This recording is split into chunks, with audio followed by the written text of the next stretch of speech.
केशव प्रसाद मिश्र का उपन्यास कोहबर की शर्त खंड 1 भाग 7। नाम था राम अंजूर तिवारी, लेकिन छोटेपन में ही समौरिया लड़कों के यह काका लगते थे। छोटे लड़कों के साथ साथ बड़े बूढ़े भी इनको काका कहने लगे। धीरे धीरे गांव भर इनको काका ही कहने लगा। बाप के इकलौते होने से दुलरुआ हो गए। इस दुलार ने इनको आगे चलकर सहका दिया। जवानी में ब्याह के पहले गांव की परगसिया मलाहिन से इनका मन लग गया था। रात में उसे पेड़ से तोड़कर जामुन दिया करते थे। एक रात पेड़ से उतरते समय फिसल गए। बाएं पैर में ऐसी मोच आई कि टांग पूरी तरह सीधी न हुई और चाल में भी थोड़ी सी हचक आ गई। तब से काका के ब्याह के लिए इनके बाप को बड़ी परेशानी उठानी पड़ी। दिखनहरू आते लौट जाते। बड़ी घेर घार के बाद एक जगह ब्याह तय हुआ, बेहद गरीब घर में। बहू आई तो काका रम गए। 5 साल के बाद माँ बाप चल बसे। काका और काकी अकेले रह गए। ब्याह के 7 वर्ष तक कोई संतान ना हुई तो काका काकी बेहद दुखी रहने लगे।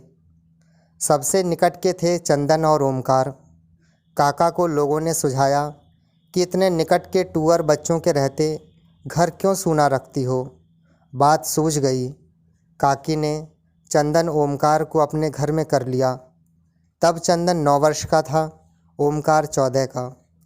घर में तब थोड़ी सी चहल पहल आई, लेकिन 2 वर्ष बाद काकी भी चल बसीं।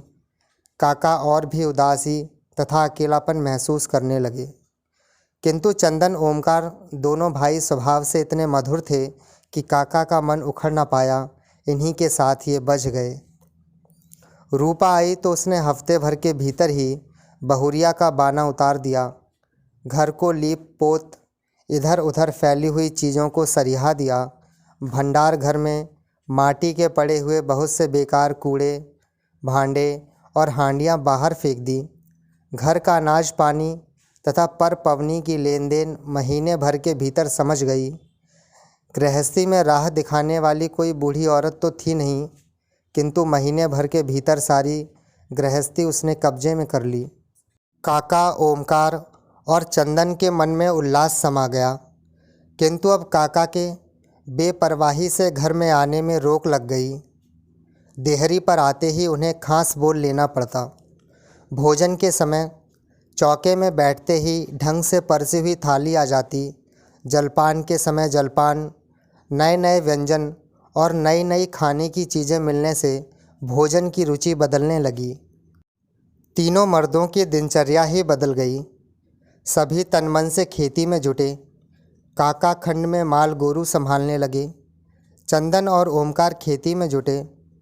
पहले जो खेत बंदोबस्त होते वे अब निज की जोत में आ गए। काका का हिस्सा शामिल हो जाने से एक हल की खेती 2 की हो गई।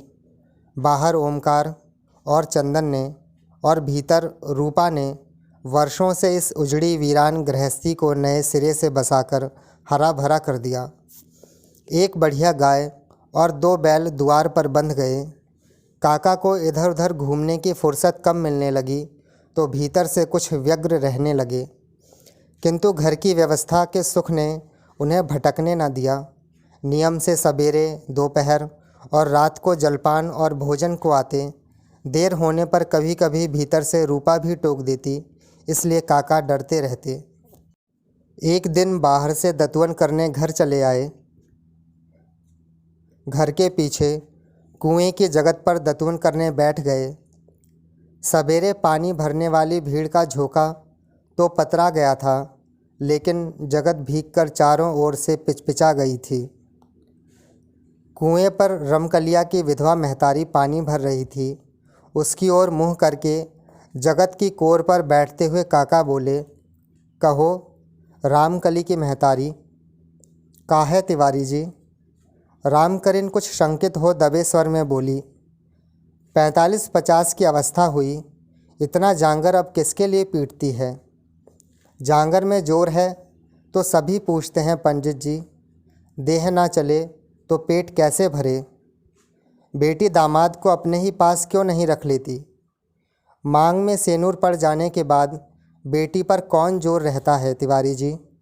हमारे पास धरा ही क्या है कि उसकी लालच में दामाद अपना गांव छोड़कर यहाँ बसने आएगा। अच्छा, पूजू अहिर के घर का क्या हाल है? काका ने दूसरी बात छेड़ दी। पूजू का हाल क्या बताऊं तिवारी जी? बेटा पतोहू अलग हो गए, बेचारे की दुर्गति हो रही है। अभी तो देह में बल है, जांगर चलता है, राम जाने आगे क्या हो। काका चारों ओर ताककर बोले, हमारी एक सलाह है रामकली की महतारी। कौन सलाह तिवारी जी? काका दतवन चीरकर जीभ छीलने लगे, फिर कुल्ला करके सिर पर बंधे अंगोचे से मुंह पोंछते हुए बोले, पूजू 50 का हुआ होगा, तुम 45 की। तुम राण, वह भी रंडुआ। तुम पूजू के घर बैठ जाओ तो कैसा रहेगा? आपस में पटे भी, दोनों के बाकी दिन भी चैन से कट जाएं।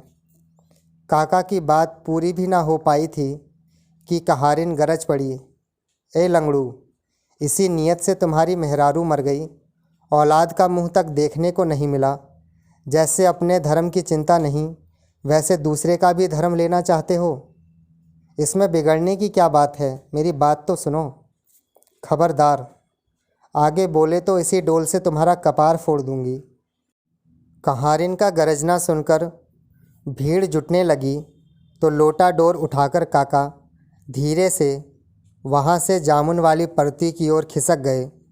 लोगों ने कमकरिन से कारण पूछा तो बोली, कुछ नहीं, पपिया लंगड़ुआ का दिमाग फिर गया है। पूछे ना पूछे, मैं दुल्हा की चाची, सलाह देता फिरता है।